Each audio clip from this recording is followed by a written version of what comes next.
Hi and welcome. This video is a step-by-step guide on how to create an account for a user for a specific enforcer.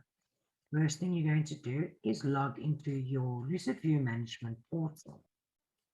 Once you've logged into your portal, you're going to go and click on View All under Enforce Account.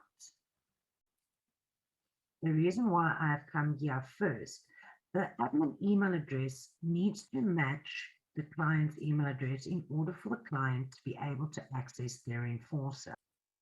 So to change the admin email address, I'm going to click on Edit, and then the enforcer I'd like my client to gain access for. And at the bottom, I'm going to change the email address and then click Update.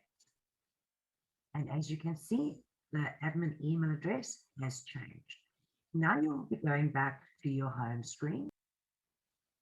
Under Enforcer Management Account, I'm going to click on Enforcer User.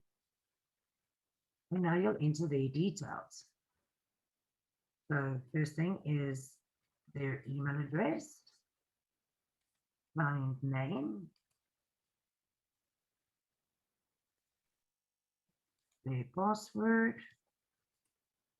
and click on Create. And there you go. A new Enforcer user has been created. If you ever decide to deny access for this specific user, you can click on Edit. You can either disable them or you can delete the user. Thank you for watching this video. Have a great day.